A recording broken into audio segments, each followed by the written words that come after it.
The affirmation that we're going to use this morning is a real simple one. It is, I see abundance everywhere. Let's say that 3 times. I see abundance everywhere. I see abundance everywhere. I see abundance everywhere. And the question is, how do I feel about money?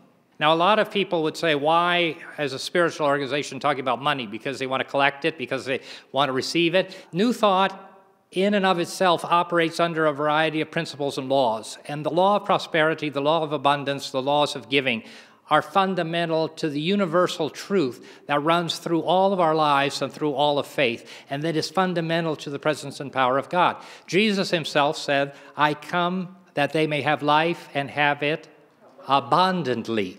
And an abundant life requires that we have our financial needs, our material needs met, but also that we have all of our needs met. But we begin by talking about money because especially in our culture and our time, we have ideas about money. And we have them, and they're deep-seated in our thoughts, in our subconscious mind, and they operate in our conscious mind all of the time. Even many of us who are deeply imbued in this study and in this truth and in the laws that are taught by New Thought Practical Spirituality, because we are the sum total of those experiences that we have had in our lives. And so there is a constant battle going on, and the battle is not between good and evil. The battle is between what we believe to be true and what is really true.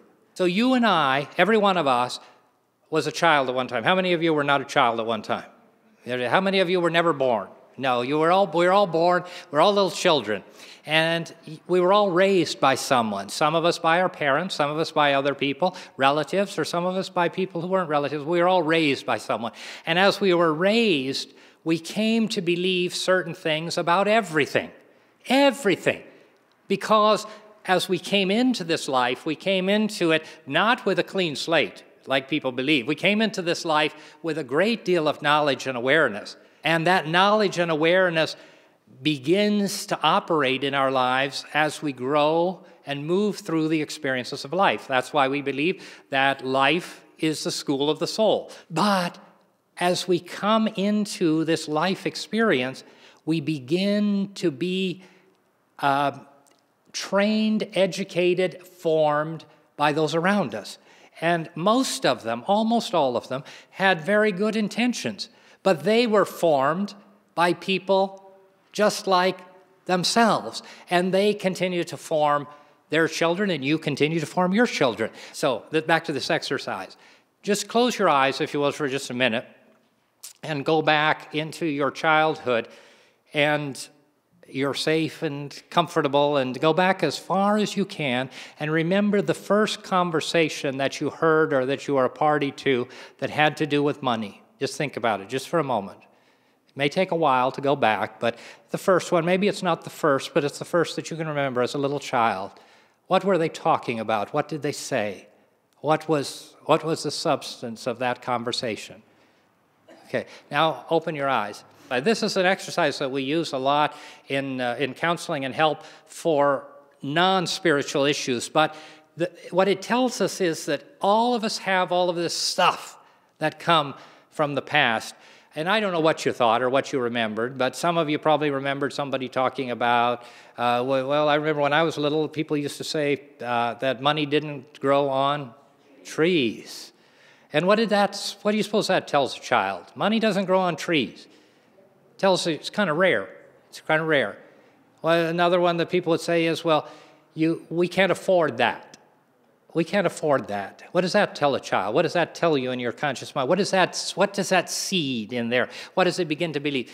And so this little exercise, and I invite you to use it in this study, in this thought during this week about what it is, and the question is, how do I feel about money? How do I feel about money?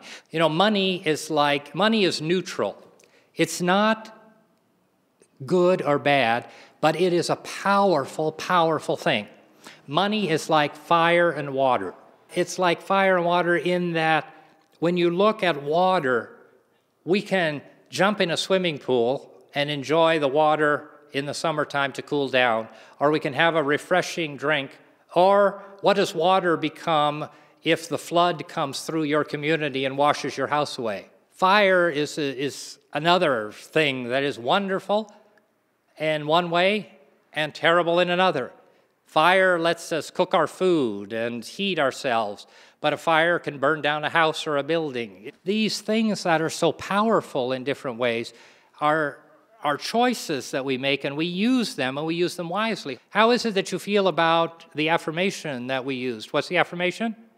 I see abundance everywhere. I see abundance everywhere. I see abundance everywhere.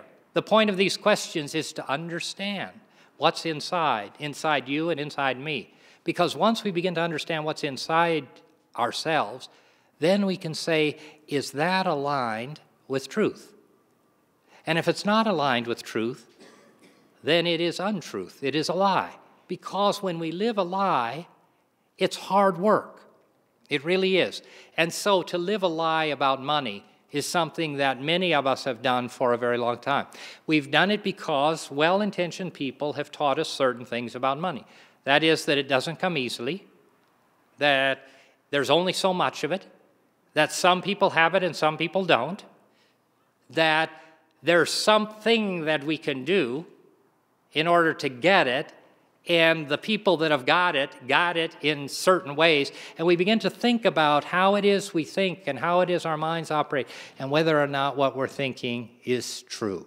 And if you begin to take a look at what your first thoughts about money were and take a look at what your current thoughts about money are, will give you an idea of how much progress you've made, if you've made any. And there's no problem if you've made little progress. But some people will have made great progress from their childhood and their early life to now, who are people that have understood and applied the principles that we're going to be talking about and that we teach, because the understanding of money and the reality of it comes in sync with divine order and the truth and reality of life. It is true that we need to be responsible in how we deal with money, because so often we'll say, I need a new pair of shoes. Do we really need a new pair of shoes, or do we want a new pair of shoes? And that question, the answers to those questions, begin to allow ourselves to put into perspective what this thing is. And this thing is like health or happiness. What is the affirmation that we use, the fundamental one? I am happy, I am healthy, I am prosperous. I am happy, I am healthy, I am prosperous. And in that sequence, if we are happy and we are healthy and we are prosperous, and prosperity doesn't always have to do with money, and we need to be real clear about that. And there's a wonderful, Unity is filled with wonderful, in religious science, wonderful songs about prosperity, and the word that's used very often within that context of those songs, the teachings, the writings, and the poems is the word substance. Substance is all of the things that you need, all of the things, ideas, all of the rest of it.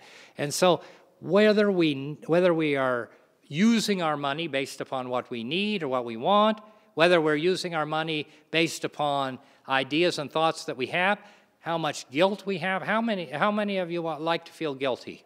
You know, not many of us like to feel guilty, but one of the things that is used universally by people who love us is guilt. Parents use it, the government uses it, schools use it, people use it. And that's okay, we're not going to beat them up. But it's just understanding that you can let go of some of that guilt, you can let go of some of those ideas and some of those thoughts. And so often we need to work at how it is we think and feel about money first. And then once we understand how we think about money, and the question is, how do I feel? How do I think? How do I feel about money? So how we feel about money, and then whether that feeling about money is right or correct. And if it's not, how do we change that feeling and get it to align with the truth about money, about prosperity, about substance, about all things, happiness and health, those things.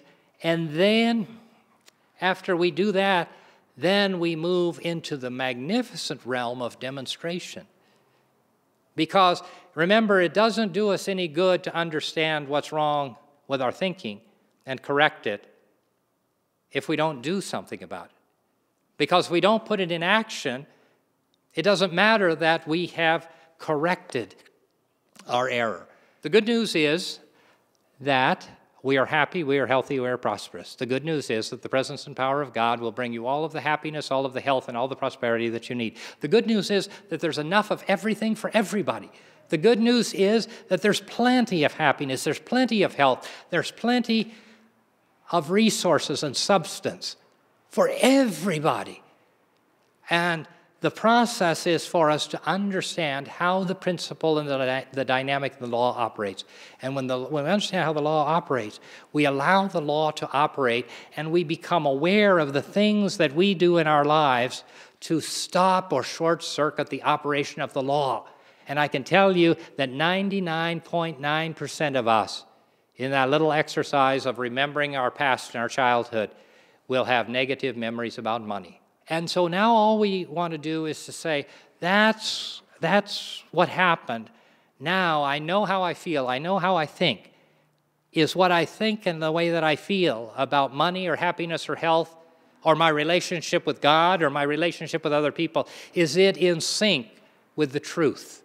And if it's not, then it's very simple.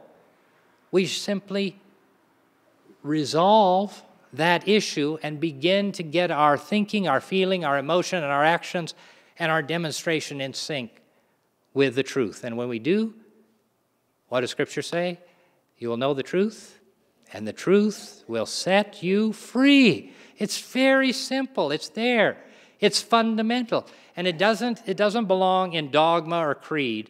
It belongs in practice. And so this week, use this simple question. How do I feel about money? Close your eyes. Go back to your childhood. Go back to your early days. Go back to your first relationships. Go back to your times early in life and relive those conversations. And don't do it in a judgmental way. Do it in an informative way. You're doing it only to take a look at it. You're taking a look at it. Because remember, you're here now. You're safe now. You're not back there. Don't go back there and stay.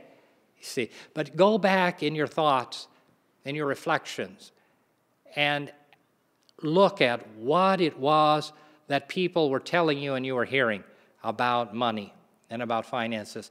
And then, as the second exercise, go into a quiet time, close your eyes, and go back into your own thoughts and your own conversations about money in the last week or month, or 2 months or 3 months, and see where you are. Because that's the fundamental teaching. That's the basic stuff. And if you're not happy, if you're not healthy, you're not prosperous, then the teaching is here to help you to get into sync with that truth. And that's what we're going to do.